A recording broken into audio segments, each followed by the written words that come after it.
Bismillahirrahmanirrahim. Assalamualaikum warahmatullahi wabarakatuh. Alhamdulillah, bersyukur kita kepada Allah Subhanahu Wa Taala dapat kita bersama-sama lagi pada hari ini di dalam mata pelajaran ibadah.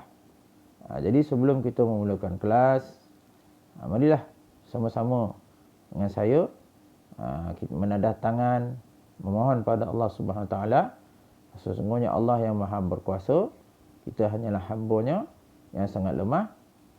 Kita mohon pada Allah SWT supaya memberikan kita kepahaman, terang hati kita, mudah kita dalam ilmu. Dengan fahamnya kita, ilmu yang kita tuntut, dapatlah kita mengamalkan dalam hidup kita, insya-Allah. A'udzu billahi minasy syaithanir rajim.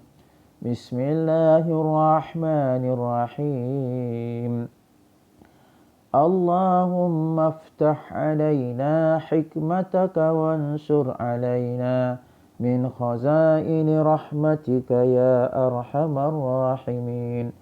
Rabbi shrah li sadri wa yassir li amri wahlul 'uqdatam min lisani yafqahu qawli. Rabbi yassir wa la tu'assir ya karim.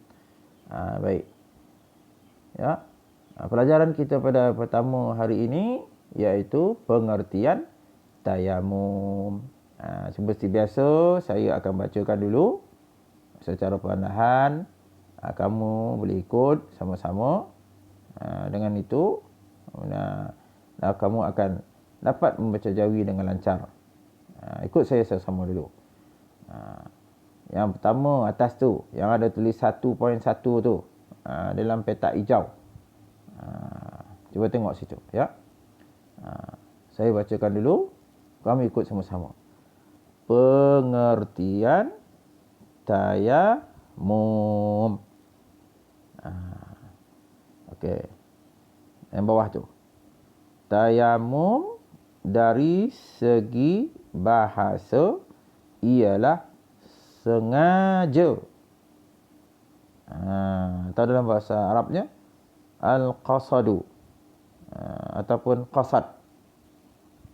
Kemudian tu bawah tu, dari segi istilah ialah menyapu debu tanah yang suci ke muka dan kedua-dua belah tangan hingga ke siku dengan niat dan syarat-syarat tertentu.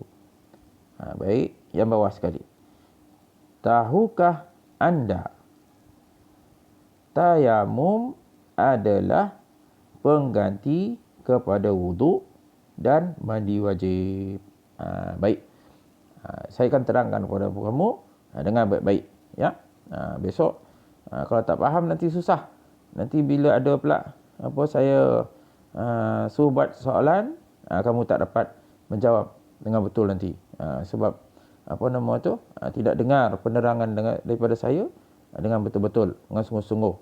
Jangan dengar sekali lalu je, ya. Kena dengar video ni selalu, buka galak kali, fahamkan betul-betul. Mana yang tak faham, boleh tanya saya, ya.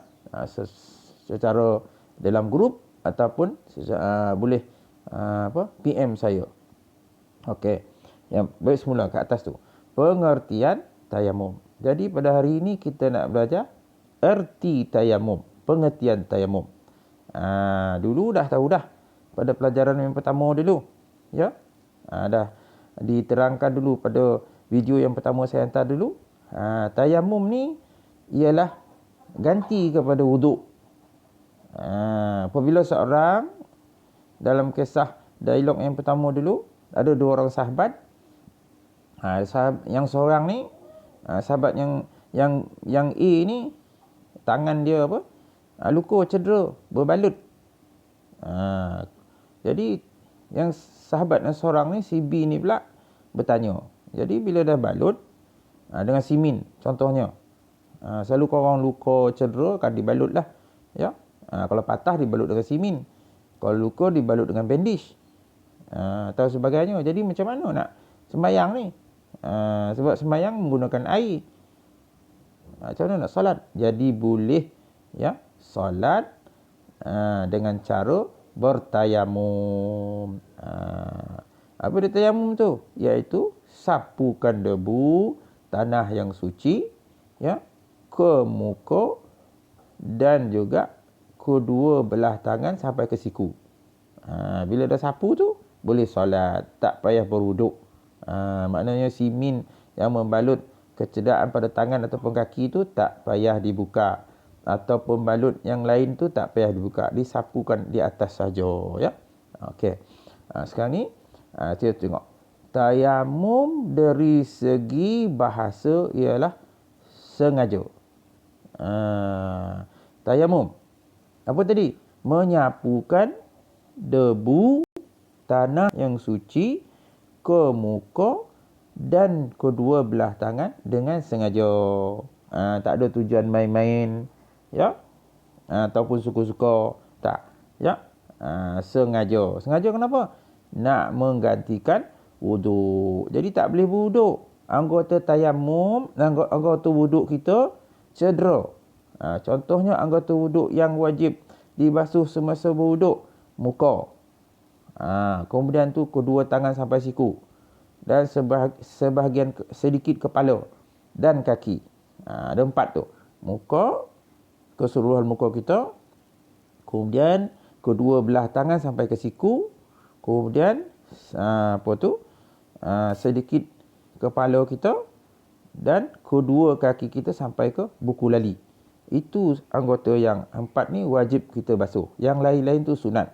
Jadi kalau salah satu daripada anggota yang wajib dibasuh ni tadi, contohnya tangan kita cedera, berbalut, berbalut, kemudian tu kita nak solat. Jadi tak perlulah kita berwuduk, kerana sukarlah ya. Kerana macam mana nak buka simin, macam mana nak buka balut ya, kalau doktor pula tak bagi dibuka ya. Jadi macam mana kita nak solat? Solat ni perintah Allah SWT, kita tak boleh tinggalkan. Jadi kita perlu bertayamum. Maknanya tayamum dari segi bahasa, maknanya alih bahasa lah. Daripada tayamum ni bahasa Arab, kalau ditukarkan kepada bahasa Melayu, maksudnya sengaja. Senangnya nak ingat ya, sengaja. Jadi kalau ada soalan, apa erti tayamum? Dari segi bahasa, jawapan dia pendek saja, sengaja.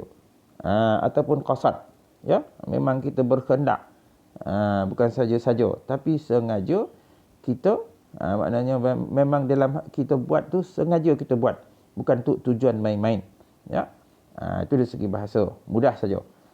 Kalau dari segi istilah pula, ialah menyapu debu tanah yang suci ke muka dan kedua belah tangan hingga ke siku dengan niat dan syarat-syarat tertentu. Baik ya. Rupanya pengertian tayamum ni ada 2. Satu dari segi bahasa.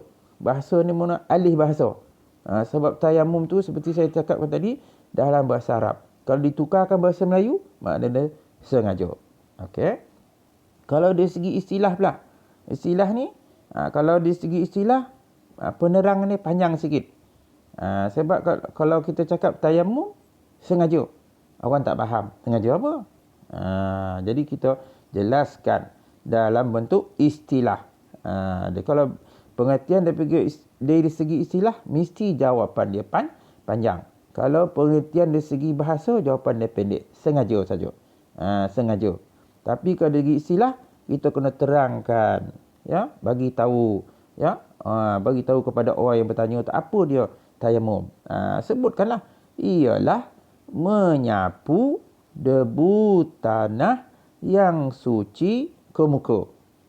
Sapu ke muka dan kedua-dua belah tangan hingga ke siku dengan niat, bukan main-main ya, dengan niat, dan ada pula syarat-syarat tertentu.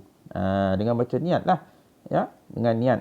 Kemudian tu maknanya niat di sini bukannya kita sengaja-sengaja main-main ya, tapi dengan niat kita apa? Niat nak menggantikan wuduk dan syarat-syarat tertentu. Syarat tertentu ni ada dia punya syarat-syarat dia, bukan sengaja-sengaja. Contohnya hari ini kita telah belajar tayamum. Jadi kita pun nak bertayamum, tak nak berwuduk. Tak boleh, ya. Dia ada syarat-syarat dia. Contohnya ada kecederaan pada anggota wuduk kita yang wajib dibasuh. Contohnya tadi tangan ataupun kaki ataupun bahagian muka kita. Ya. Jadi barulah boleh kita tayamum. Kalau tak boleh. Sengaja-sengaja tak boleh. Ya, nanti kita akan belajar lagi bahagian yang yang lain-lain. Apakah syarat-syarat yang mewajibkan kita bertayamum, yang membolehkan kita bertayamum. Kalau sengaja-sengaja syarat tak cukup, tak boleh kita tayamum. Kalau kita tayamum juga, kita solat dalam keadaan berdosa, dalam keadaan haram, solat kita tak diterima oleh Allah Subhanahu Wa Taala. Ya. Okey, tengok bawah tu. Tahukah anda? Ini persoalan, ya. Soalan, tayamum adalah pengganti wuduk. Tayamum tu tadi, apa dia tayamum? Menyapukan debu tanah yang suci ke muka.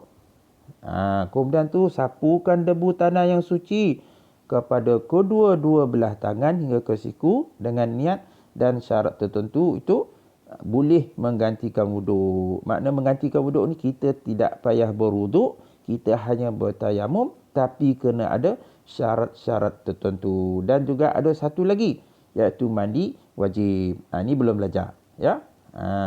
Besok kita akan belajar macam mana yang dikatakan mandi wajib. Jadi saya harap kamu memahamilah apa yang saya sampaikan, dan kamu faham betul-betul, ingat betul-betul. Kalau tak faham, boleh tanya saya, PM saya, sama ada secara WhatsApp ataupun buat video call, ya. Jadi sampai sini dulu saya akhiri dengan wabillahi taufik wal hidayah. Assalamualaikum warahmatullahi wabarakatuh.